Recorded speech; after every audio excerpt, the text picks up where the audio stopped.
Hi, I am Penelope Spencer, and I'm here to read to you on World Read Aloud Day.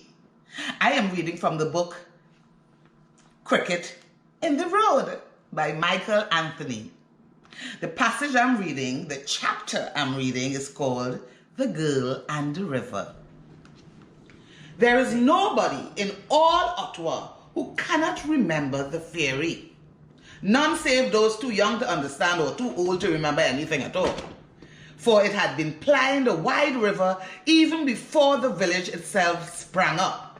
In those remote times when men said the river was too wide to take a bridge. But today, there is no ferry anymore. No more the precarious platform which took people and vehicles from bank to bank, nor the winch and cable which drew the ferry across the river. Indeed, if you were traveling that way, you'd be amazed by the steel bridge, which towers where the ferry used to be. And you'd have been as overjoyed as I was when I was commissioned to build the bridge. I was overjoyed and excited only until the work began. For at that point, the anger of the whole village was unleashed upon me. Everyone was bitterly opposed to me because of the ferryman. Everyone. They said I was trying to chase him off the river. They said the ferryman belonged right here in the village and had been working the ferry before I was born. Now I had come, and they did not know from where. And I found the ferry not good enough. They would see how far I'd get. I kept quiet. But I was determined to carry on with the work, for I needed a project of this size and the Ottawa River needed a bridge. I could not let the villagers frighten me away. When we began by laying the foundation on the bank, driving piles in the riverbed and cutting back the mangrove, all the time we worked, the villagers hurled abuses at us, and in the end they threatened to stop us if we did not stop. We were scared. Of course, we were scared, but fortunately they were never as good as their word, and we pushed on with our job. We kept on going relentlessly, for we were anxious to finish in the shortest time possible and clear out. We sweated from dawn till dusk, and at night we stayed tensely in the camp. We had no friends but the river itself, and the crabs in the mangrove, and the birds of passage that came and went. When, after many months, the structure began taking shape across the river and the end of our labors drew in sight, I began growing so excited I could hardly sleep at night. And it was not only because I was anxious to be rid of this place. Each time I laid my head down, I had visions of opening ceremonies and great crowd and miles of cars queuing to drive over the bridge. My bridge. This was my first opportunity, and I wanted to leave something on the face of the land. I wanted the people to see it and know that I had built it. And I wanted them to say it was the best in this part of the world. I grew so nervous for the completion that in my spare hours, I had to go far from the bridge to find peace inside me. I did not dare show myself in the village, so at such times I would take our little boat and I would row down the river, losing myself in the green wilderness beyond the village. Downriver there were tributaries where some of the village folks came to wash clothes. The water was very clean in this part, and there was a big flat stone on the bank. I often came here and sat on the stone when no one was around, and I would let my mind wander from place to place, to Port of Spain, my hometown, to the problem of this place, and to where and what I'd been sent to next. Very often my thoughts would dwell on this village here, and I would wonder what it was really like, and I would ask myself whether these angry people would change their minds and be pleased when the bridge was finished. I would think about all these things. And after about an hour or so, I would get back into the boat and row towards the mother river again, then upstream towards the bridge. One day, arriving at the stone earlier than usual, I met a young lady scrubbing clothes. I was going to turn back, but she looked up and saw me, so I said, "Afternoon."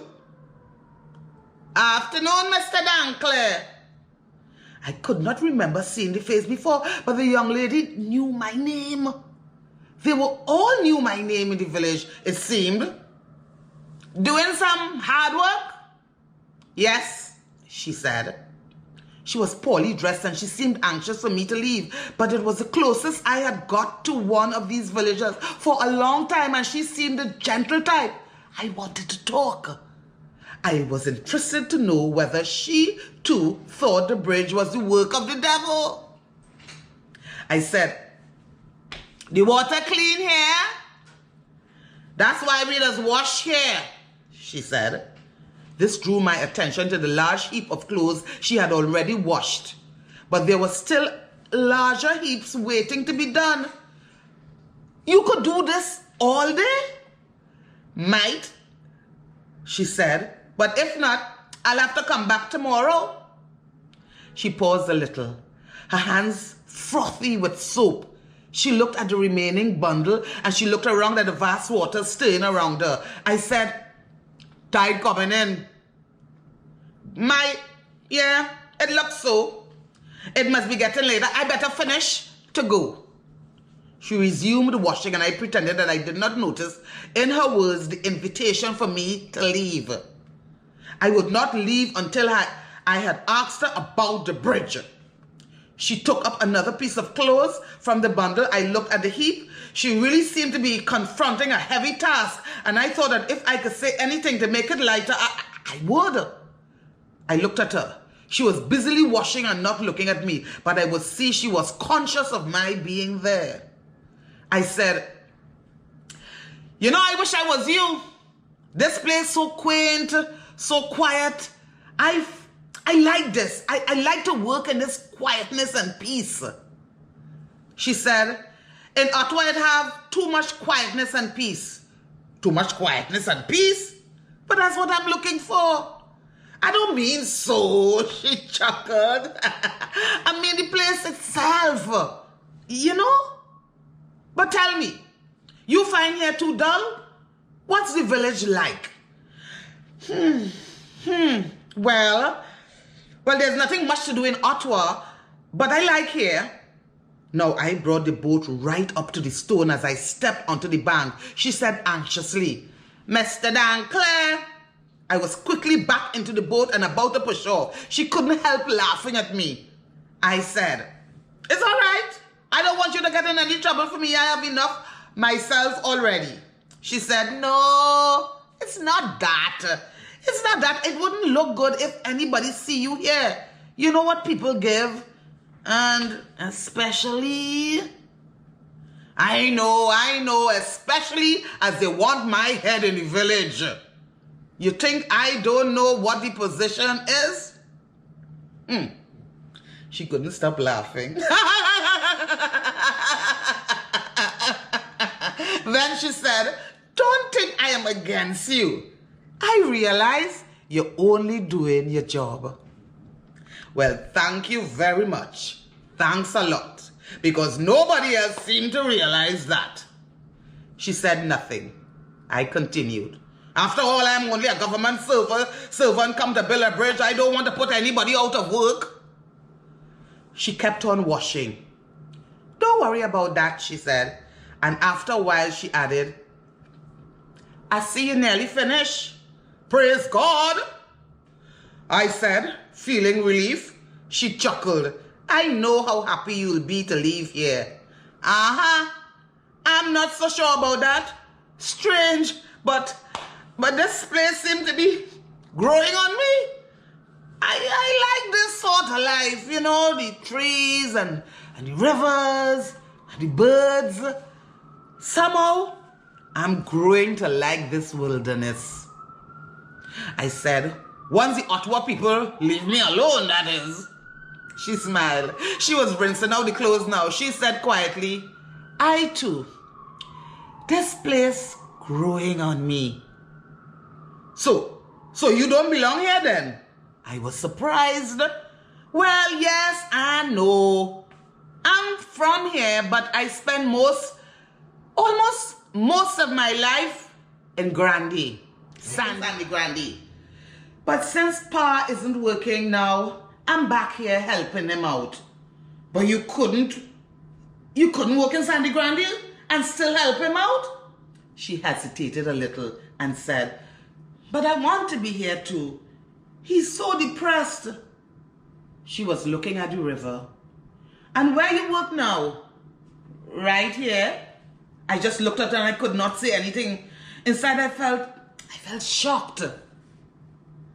I felt shocked. At first I thought that this young lady was just the elder sister in a family taking charge of the week's washing. I did not know that she washed other people's clothes so that she and her father could live. After a few moments, I left the girl and her washing, and with a depressed feeling, I rode down into the Mother River and then into our quarters.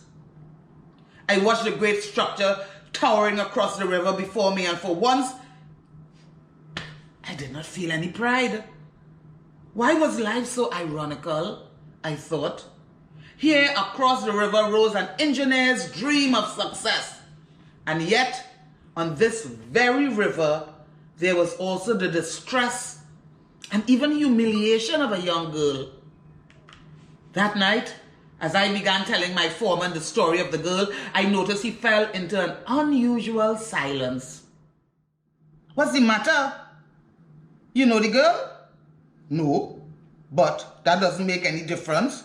I just feel that for a young person, the life she's leading is hell. So you having regrets? Regrets about what? I mean, I don't get your point. My foreman turned and looked at me and said, no, don't give me that. Shallow, don't try to play you don't know what's happening. You mean something special happening? Something besides... He was laughing heartily. Afterwards he said, anyway, the point is we came here to build a bridge and we almost finished it. This place more than need a bridge, and even the ferryman himself will realize this in the end. Although everybody vexed like hell now. But to come back to this girl, I can't believe you don't know her, because she belonged to right over there. In a sense, she's doing the job because of the bridge. But what the hell? The old man won't last long, and she can't go back to Sandy Grandie and look for a job.